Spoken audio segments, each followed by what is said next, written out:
Hi, Rick. How are you this week? Oh, awesome, Carl. Ready to go. Refreshed after Christmas. Excited about the new year, college football weekend. Hey, it's all good. Excellent. Almost 2024.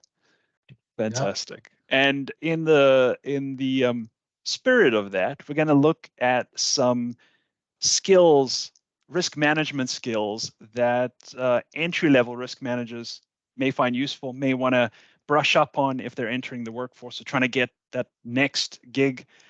Um, so But first, we should establish a bit of credibility on this topic, Rick, before we dispense our advice.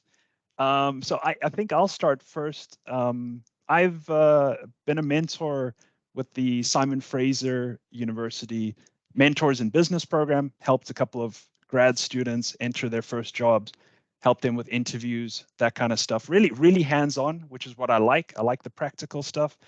And still, when students message me or ask me for advice, I'm responsive to them. And I've also been on the other side of the table interviewing new risk managers who are trying to enter the field, trying to get their feet in the water. Rick, how about you? How have you interacted with entry level workers? Yeah, I've kind of got a long history with that. First off, I was the faculty head and head of training at a couple of different organizations where I dealt with intake. To this day, I still do a lot of intake training at various financial and non-financial institutions. Um, like you, I have a background in the industry and dealt a lot with interviewing and mentoring young colleagues now as a university professor and as a professor who's actually helped in the development of several masters of risk management programs. This is something that's near and dear to my heart. Yeah, perfect. Well, the article we found is from the Institute of Risk Management, and it will be shared as a link below this. It's the top 6 risk management skills and why you need them. So I'm going to go through the 6, and then I'm going to get your thoughts on them, Rick. The first one is technical expertise. I'm not going to read out all the details, but people can read them if they are interested. It's pretty self-explanatory, I think. Number 2 is data analysis and modeling. Number 3 is communication and stakeholder management.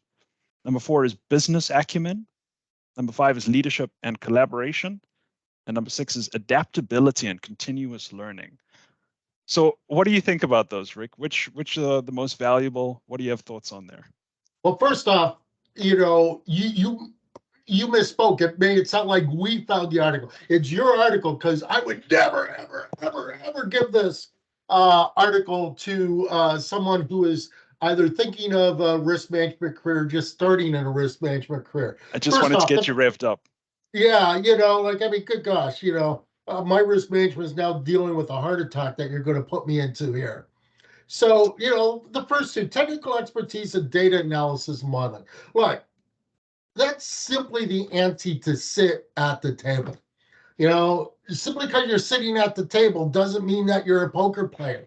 It, so many, one of my pet peeves that I realize that my dean might see this, and so I'll be banished forever uh, from the university I teach at, or a lot of the other universities I teach courses for in risk management.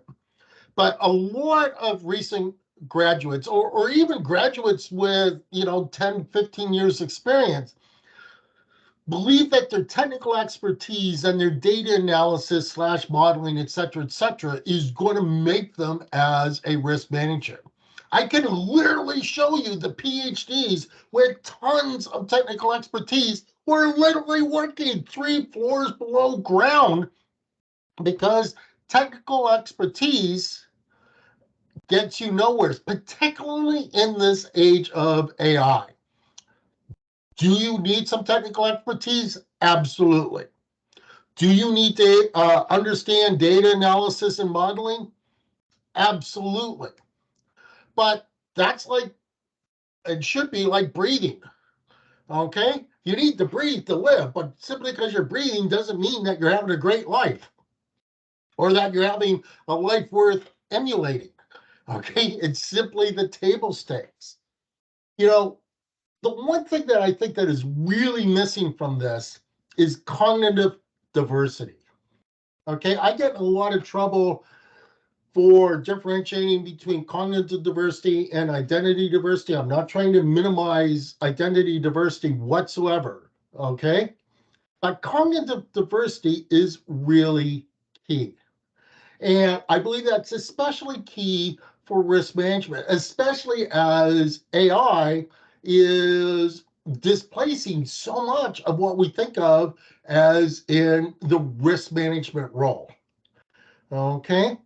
And you only get cognitive diversity imparted through thinking and through experience. And thinking is always, almost always confused for knowing. Knowing is not thinking. Okay, they are two totally different things, two totally different skill sets. And so, I believe that line experience is absolutely key. If I was czar of the world, if I was, chief risk officer of a bank, the first thing that I would have is that everyone who is going to become a risk manager have at least three line positions, one of which in which they are judged on their P&L ability. Okay. There's an old saying, trading a singles futures contract is worth 4 years at MIT, which, in a nutshell means that even doing the most basic of real world things is worth a whole lot of book study. And with, again, I'm kind of cutting myself off here, but with the proliferation of programs, certificates, in risk management, there's a perception if I answered these multiple choice questions, which are on knowing things, that I can be a risk manager. And that's what this list totally misses, particularly in the age of AI. Now, there are some things I agree with, but I'll let you comment on what I've ranted about so far. Yeah, and you said a lot of stuff I'm really want to come back on. And I do agree for the most part. It reminds me from my mentoring days, the main question I got from students who hadn't entered the workforce yet was, what coding skill do I need? Do I need Python or do I need R? Do I need Stata as well? Maybe MATLAB. And I'm like, guys, you're not seeing the big picture here. Again, those are table stakes, right? And you also don't want to become a one-trick pony, right? That is just does development work, because again, you're not seeing the big picture. What do you do with those skills is much more important. And this was usually students who were walking into an interview. So they wanted to understand where the industry's going so that they could talk about those areas competently, which, they want to do the right thing, but an interview is not about giving the right answers to questions. I used to remind them of those famous Goldman Sachs questions where they ask, how many manhole covers are there in New York City? There's no answer to that. There probably is. Someone might know, but there's not a real straight answer. Getting to your point about thinking and knowledge, it's how you go about answering that question that's important. How many blocks are there in New York City? How many average manhole covers per block? What's your thinking process to get to a reasonable final answer that shows the interviewer that, you can figure stuff out. You have the ability to learn, right? You don't just come in with a whole bunch of book knowledge, as you say, and you just deliver it. It's not like that. The workforce is very different to answering multiple choice questions at grad school. Yeah. So yeah, that's the big thought I have. Yeah. I want to pick up on something. The ability to learn is absolutely key. Okay. But what's missing is the willingness to learn. Hmm. Okay. Um, uh, a number of times that I hear students say that they immediately want to go get their master's immediately after their undergrad is they say, well, I want to get done while I'm still in student mode because, I don't want to be in student mode when I'm 50. Well, 50 way in the rear view mirror for me, but I've still read 160 books this year and taken at least 2 dozen online courses. So, am I really a jerk? Well, I don't answer that. I am, but am I really? What am I missing here?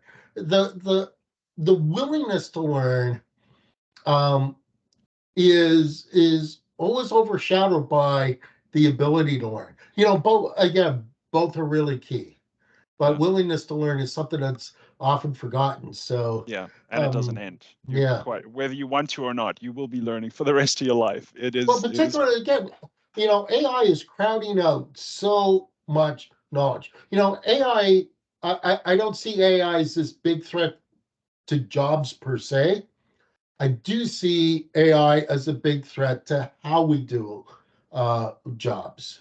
yeah, It's kind of like remote work. It's not eliminating jobs, but it is changing how we do things yeah, in our job, and actually it's changing how a new recruit comes on board.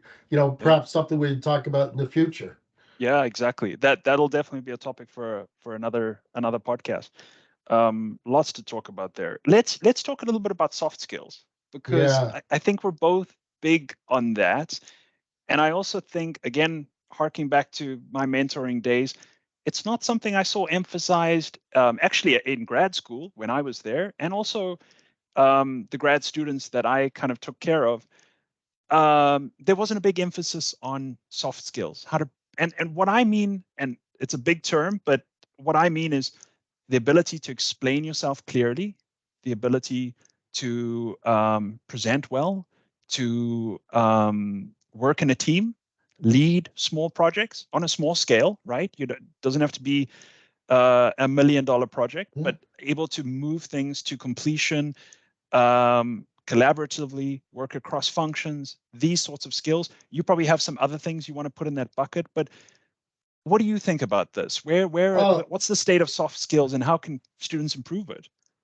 uh, well, how they prove it again is a huge topic. I Yeah, am so in agreement with you. Uh, you gave a great list. There's two that I think that you left out that um, are perhaps not quite as obvious. The first is empathy, and the second is sales skills. Okay. Rita McGrath wrote one of what I think is one of the most important articles for risk management. It's not a risk management article. It's a short article in Harvard Business Review on the 3 eras of management, which she emphasizes that we're moving into the era of empathy, which I think is absolutely cool. Uh, uh, Absolutely true, particularly in the age of AI. And again, empathy is not sympathy, but that's another rant for another time. But empathy is truly trying to understand who, what, when, where, and why the other person is thinking and acting the way that they are. It doesn't mean that you agree with them, doesn't mean yeah, that you like it. It means understanding why they're acting as they are. And for a risk manager on both the individual level, on the unit level, and the organizational level, and the sociological level, having that empathy on the sociological level, we call that a sociological imagination. If I'm a PhD, so I have to throw in that term occasionally to keep the credentials. Those are absolutely key, and that lends itself to a lot of the soft skills that you talked about, like communication, collaboration, etc. I would add on top of that sales. mm, Okay. Uh, uh, you know, the cynical might say that sales skills are just communication skills gone bad. Uh, I would argue otherwise. But if I was designing the perfect risk management uh, master's program, or even business program for that matter, there would be a sales course in there, which of course, right now, every director of a academic program on risk management is roaring, wow, man, that dude, obviously you had something other than cornflakes for breakfast. No, I didn't. But um, Yeah. actually, I Yeah. had an omelet. But No, you're I think you're right on the money there because I have had a previous boss talk about sales skills and emphasize that in team meetings and uh, instilling in the team a spirit of wanting to get our message out there clearly and this is I think I'll see head nodding after this in a way that adds value, right? yeah, Not in a risk management sense of like, this is how we avoid regulatory issues and check boxes for compliance, but actually, what value does this add to the front line? How does this actually benefit them? Um, and in particular, what I'm talking about, we were looking at stress testing, scenario analysis, these kind of things, and trying to add value with that. And that's where some of the sales came in because it's like, this is what it means. This is how you can use this information.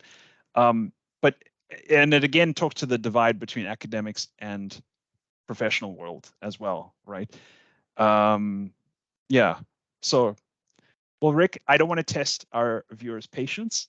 it's more And, like testing my hard skills because yeah, my heart's going thump thump thump. I got a gazillion more things, but I yes, know we should probably rest for now. this is a fruitful topic, that's for sure. But Happy New Year, everyone. Happy New Year, Rick, and we will see you in 2024. Always lots of fun, Carl, and happy New Year to everyone, and embrace the risk.